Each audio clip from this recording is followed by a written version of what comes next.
In the kingdom of boxing, the Furies are the royal family. John Fury's vision made his eldest son, Tyson Fury, into a world champion. And now, the youngest son wants his turn. On the long road towards gold, Tommy Fury has defeated all his opponents thus far. Tommy is determined to erase the world of influencer boxing. I'd end it in 12 months. YouTube boxing will be done.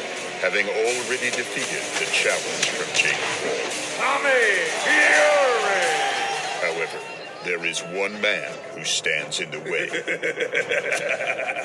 It has been foretold that this man will be the savior and protector of the realm of crossover boxing. They call this man the Nightmare. KSI! October 14th, the undefeated king of YouTube, KSI, will face undefeated pro boxer Tommy Fury. I want this. I want to do what Jake Paul couldn't. Knock you out.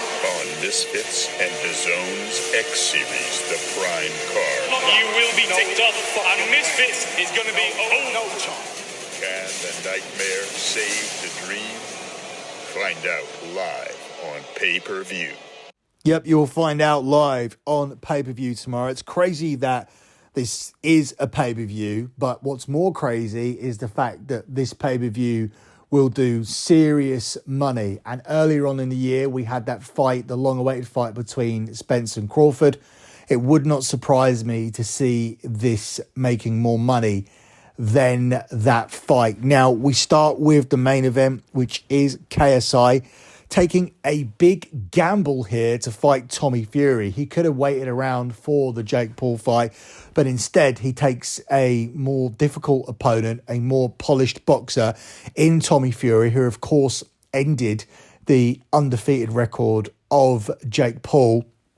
I don't think it was convincing, really. A lot of people thought it was convincing, but at the end of the day, he did get knocked down. And with a knockdown giving you a 10-8 round, with Jake Paul having that 10-8 round in the bank, I don't think that Tommy Fury did enough to negate that in order to consider that a convincing victory. It's not like it was a flash knockdown and Tommy won every single other round in the fight. No, that certainly wasn't the case.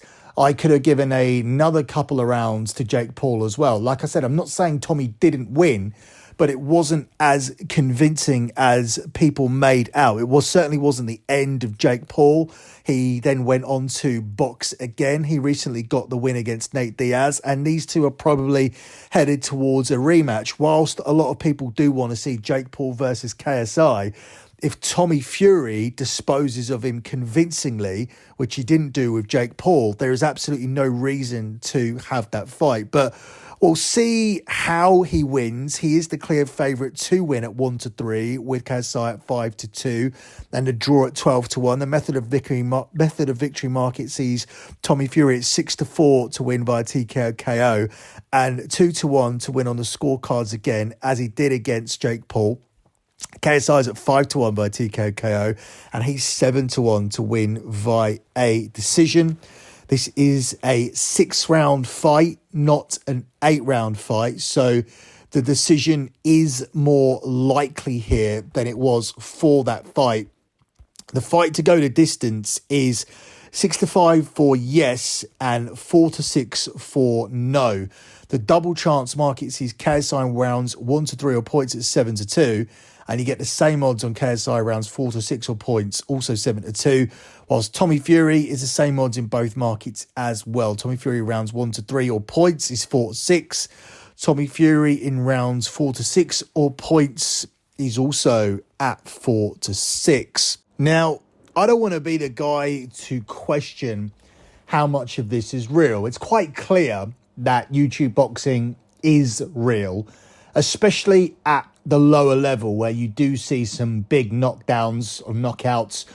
We've also seen Jake Paul knock some people out. But more recently, as he's moved up the ladder, he hasn't been able to knock people out. He knocked Anderson Silva down, but replays show that there was very, very faint contact against Nate Diaz. The script seemed to be that Jake Paul would do enough to win the fight, but Nate would make a late flurry. Maybe that was just Nate getting more comfortable in the boxing ring, or just having that better cardio from MMA and just him looking busier at the end whilst Jake gassed. I'm not saying it's one thing or the other.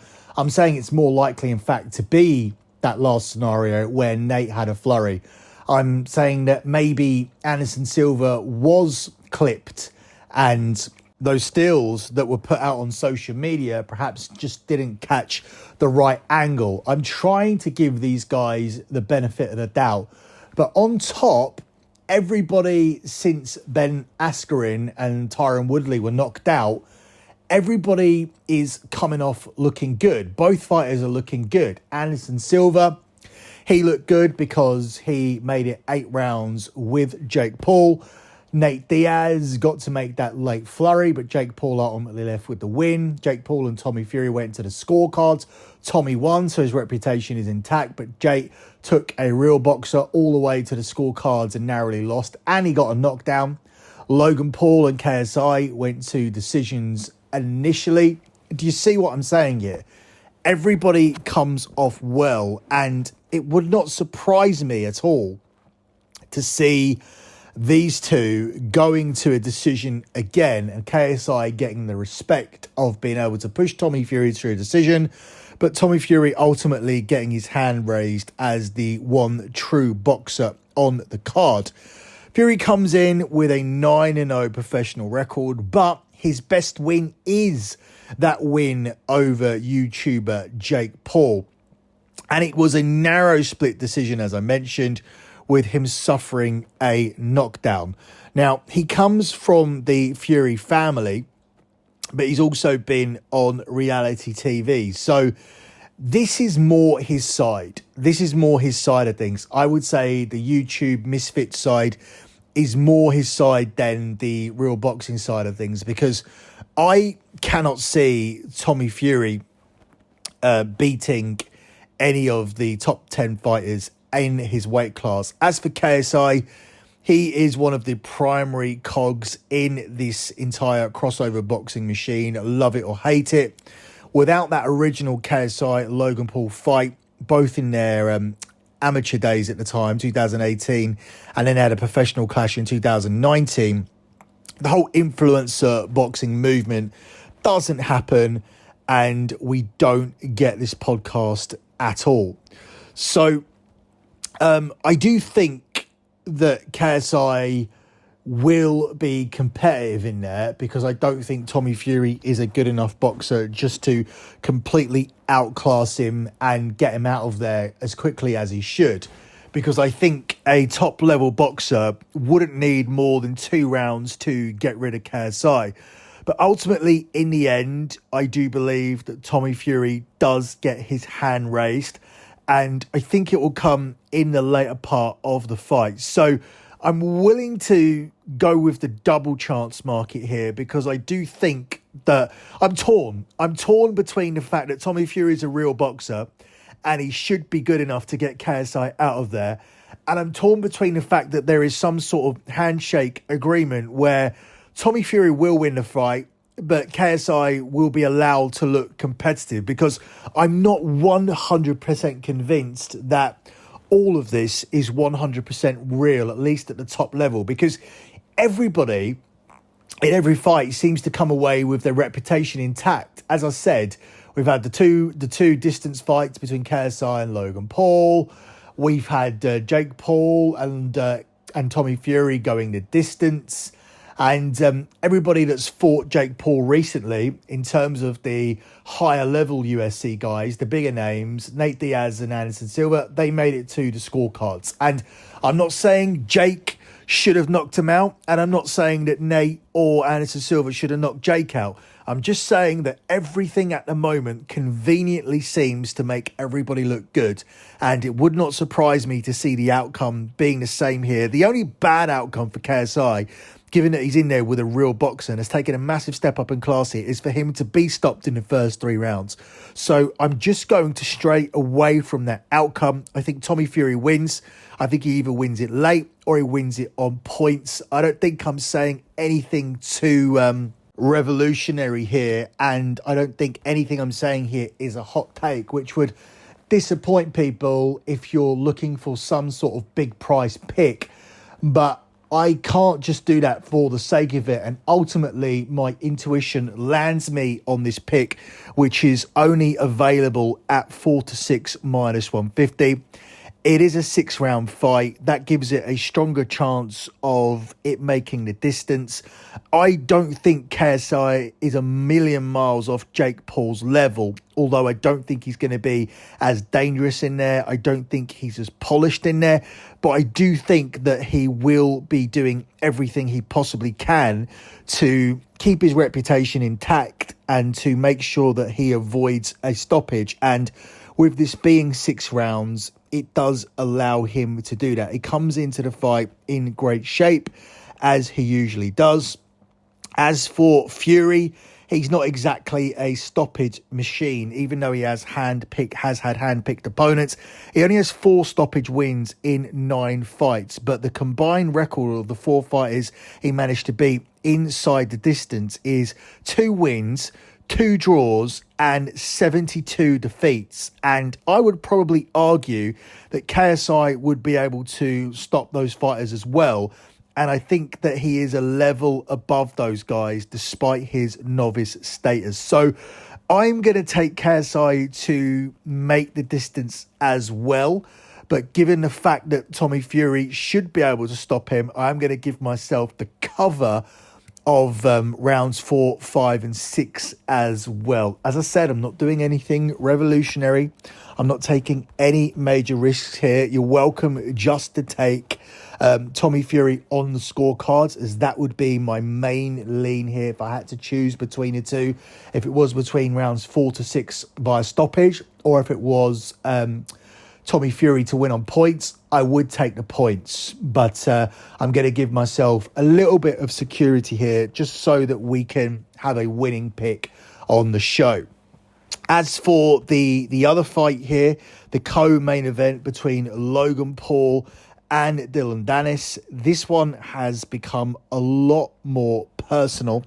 And before we actually have a look at the fight, I'm going to take a quick pause here to tell you guys about SGPN Second Chance Survivor. Now, if you're already knocked out of your NFL Survivor, don't worry, we've got you covered with the SGPN Second Chance Survivor, presented by Corey Pigston and Barking Dog Properties. We've got $3,000 up for grabs. The winner takes all. Starts on week 7, so you still have a week to sign up. But sign up now over at sportsgamblingpodcast.com/survivor. That's sportsgamblingpodcast.com/survivor.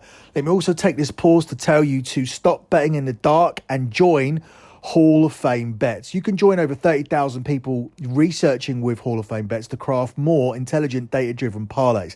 Download the Hall of Fame Bets app or visit hofbets.com and use the code SGPN to get 50% off your first month today. Sorry. Once again, that's hofbets.com. Start researching, start winning with Hall of Fame Bets. To be honest with you, I'd fight Dillon any day. I mean, Dillon, you're a f***ing thief. How did you go from this talent in the world of BJJ to this guy who hasn't fought since 2019? Like, why not just beat up a YouTuber for a ton of money? I think he just wants to be a social media guy. He doesn't actually want to fight. He's that kid who runs away. He's a clown! These little YouTube boxers, they're going to see what a real fighter feels like. I guarantee you I knock his ass out. I'm coming off fighting the greatest boxer ever. The next person that I get in the ring with will not walk out of that ring conscious. So this one has had, without a doubt, the craziest build-up of the year. We are talking about Logan Paul and Dillon Danis. Paul, as we mentioned earlier, was massively influential in making influencer boxing a thing. But since those 2 fights with KSI, he's only had 1 fight, which was in June 2021, an exhibition fight with Floyd Mayweather Jr. Now, he talks about being in there with the greatest of all time. Floyd wasn't trying to get a stoppage in that fight, which again adds more weight to the fact that these fights are made, and yet everybody comes out looking respectable. Even Floyd Mayweather allowed Logan Paul to look respectable, whilst Floyd was allowed to, or not allowed to, Floyd would dominate every single round against any of these guys anyway. So that is what we saw. As for Dillon Danis, people may not know who he is. We know all about Logan Paul. We know he's in the WWE. We know he's a YouTuber. We know he found his popularity on Vine. We know that he did a vlog where he showed a dead body in the Japanese suicide forest. And we know about the cryptocurrency scam. So it hasn't been a clean-cut road for Logan Paul. But Danis, he comes from a grappling background. He turned into a hyped fighter in Bellator, had a winning record. He won his first pro MMA bout for Bellator, beating Kyle Walker, not the footballer. He entered the fight with a 2-4 record, and Danis won the fight via a toe hold in the first round. Danis then fought 3-2 Max Humphrey, again picking up a first round submission, and Max Humphrey didn't fight again either. He's popular on social media, but he has not since had another fight, professional or exhibition. He's been talking up fights with these YouTubers and with other guys in MMA. He was supposed to fight KSI previously in January in a boxing match. And in the lead up to this fight, it has all centered around Logan Paul's fiance and the shots that Dillon Danis has taken towards her. So I think this one has got very, very personal. I think it's got to the point where I genuinely believe it wasn't intended to go this far, and it wasn't scripted to be this way. And we have genuine lawsuits now as a result of the back and forth between these two. Well, it's been more Dillon Danis, and Logan Paul has responded in turn when he's needed to. But a lot of people are supporting Danis here because they are still against Logan Paul for the whole cryptocurrency thing. They agree with a lot of the things that Danis is saying. The videos of Logan Paul's fiance and photos do not look good. They do not shed her in a good light. Obviously highlighting her body count and her exes, etc., including Leonardo DiCaprio. So Logan Paul, I think, will be very, very motivated for the knockout here. And Dillon Danis, whether he wins or loses here, his name has grown massively here as a result of what he's done. Now, I don't know how much money he's actually going to make off the back of this. If he actually gets sued, he might actually end up losing a fight and making a massive loss. But there'll definitely be interest in watching Dillon Danis fight in MMA again. But that's the issue here for Dillon Danis. As much as he does have that background, it is an MMA background, and it does feel like this wouldn't be happening if Logan Paul didn't feel confident and the matchmakers didn't feel confident that he could beat Dillon Danis in a boxing ring. This isn't MMA. This is a 6-round boxing fight. And that's the reason why Logan Paul is a 1-5 minus 500 favourite at 4-6 to win via TKO KO, 3-1 via decision. It's 12-1 on the draw, with Dillon Danis at 4-1 to win, 10-1 via TKO KO, and 15-2 via a decision. I think if Danis wins, I do believe that he will get the stoppage of Logan Paul, because he's not going to allow him to stay in there the way Mayweather did. So if he's able to get the stoppage, if his MMA background translates into a boxing ring, I do believe he'll be able to get the stoppage. But we've seen before that MMA doesn't translate into boxing. The only concern is that Logan Paul himself isn't a polished boxer. He's got a record of 1 fight and 1 defeat officially, because the Mayweather draw didn't count and the original KSI fight was amateur. But obviously he's a lot better than that. He has focused on other ventures such as the WWE, but I do believe that Logan Paul has spent a lot of time in the boxing ring, fine-tuning his boxing skills to the point where even Logan Paul believes that he's better than Jake Paul. I don't agree with that. We've seen recently an argument between the two brothers on social media about who is the better boxer. Obviously, at this point, it should be Jake, but Logan's going to be competent in there, and there will be fireworks here in this fight.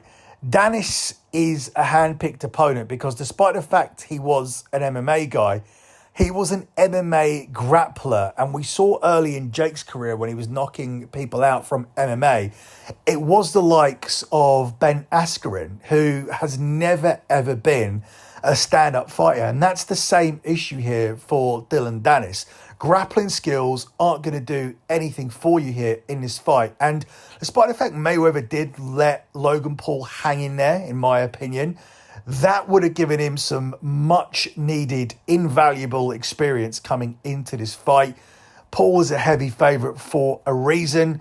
These guys are the guys who are making the money, not Dillon Danis. I think he's got what he needed out of this, and he will be able to go on and have more marketable fights, win, lose or draw. This, I think, will be a loss, and I think Logan Paul does get the TKO KO. So once again, we're going to take a 4-6 minus 150 selection. It's going to be Logan Paul to get the stoppage at any time, and that's going to be at a price of 4-6 minus 150. Normally we close out with a lock on the show, but I'm not going to do that on this one. I'm just going to tell you to play both the selections. So it's actually almost a double lock. I'm going to give you Logan Paul via stoppage, Logan Paul via TKO KO at 4-6 minus 150. And then we're going to circle back to the first fight, the main event between KSI and Tommy Fury. And I'm going to take Tommy Fury in the double chance market, which is Tommy Fury in rounds 3 to 6, or via points. I lean points, which you can get a plus money, but take the 4 to 6 with the points to be safe and secure. That's it for me. Good luck with all of your bets as always, and thanks for listening.